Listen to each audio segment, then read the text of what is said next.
Punjab Kings ഈ സീസണിൽ പുറത്തെടുക്കുന്നത് അവിശ്വസനീയമായ പോരാട്ട വീര്യമാണ്. ടൂർണമെന്റിന്റെ പകുതി പിന്നിടുമ്പോഴും തോൽവിയറിയാത്ത ഏക ടീമായി അവർ തലയുയർത്തി നിൽക്കുന്നു. ബാറ്റിംഗ്, ബൗളിംഗ്, ഫീൽഡിംഗ് തുടങ്ങി സമസ്ത മേഖലകളിലും സമ്പൂർണ്ണ ആധിപത്യം പുലർത്തുന്ന ഇവർ ഇത്തവണ കിരീടം നേടാൻ ഏറ്റവും കൂടുതൽ സാധ്യതയുള്ള ടീമായി ഇതിനോടകം തന്നെ മാറിക്കഴിഞ്ഞു. ഈ രാജാക്കന്മാരുടെ ഓരോ ചുവടുവെപ്പിലും വിജയത്തിന്റെ അചഞ്ചലമായ ആത്മവിശ്വാസം പ്രകടമാണ്.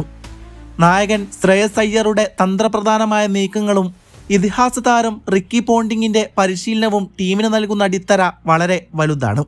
കളിക്കളത്തിൽ അയ്യർ പുലർത്തുന്ന ശാന്തതയും കൃത്യമായ സമയത്തുള്ള ബൗളിംഗ് മാറ്റങ്ങളും അദ്ദേഹത്തെ ഒരു മികച്ച നായകനാക്കുന്നു.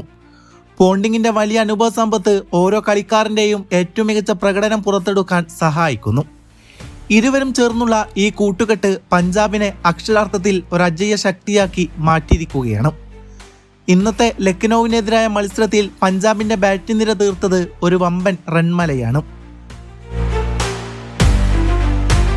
പ്രിയാൻഷ് ആര്യ വെറും 37 പന്തുകളിൽ നിന്ന് 93 റൺസ് അടിച്ചുകൂട്ടി മൈതാനം തീമായ പെയ്യിപ്പിച്ചപ്പോൾ കൂപ്പർ കോണോളി 87 റൺസുമായി തന്റെ അസാമാന്യ പ്രതിഭയും ക്ലാസും ഒരിക്കൽ കൂടി തെളിയിച്ചിട്ടുണ്ട്.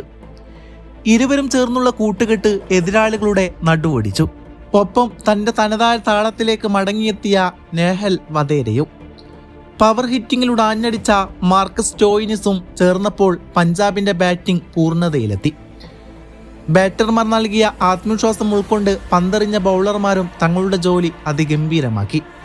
സ്പിൻ മാന്ത്രികൻ ചാഹൽ തന്റെ പഴയ പ്രതാപത്തിലേക്ക് തിരികെ എത്തിയത് ടീമിന് നൽകുന്ന ഊർജം അതിവിശാലമാണ്.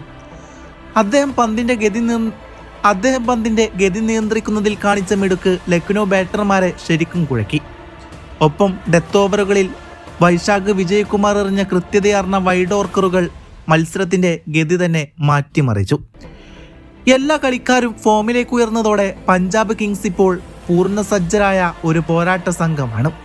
പരാജയം എന്തെന്നറിയാത്ത ഈ കുതിപ്പ് കാണിക്കുന്നത് ഒന്നു മാത്രമാണ്: ഈ സീസണിലെ ആ വലിയ കിരീടം മറ്റാർക്കും വിട്ടുകൊടുക്കാൻ അവർ തയ്യാറല്ല. ആധുനിക ക്രിക്കറ്റിലെ ഏറ്റവും മനോഹരമായ വിജയഗാഥകളിലൊന്ന് രചിക്കാൻ തന്നെയാണ് ഈ രാജാക്കന്മാരുടെ പുറപ്പാട്. അതിനായി നമുക്കും കാത്തിരിക്കാം.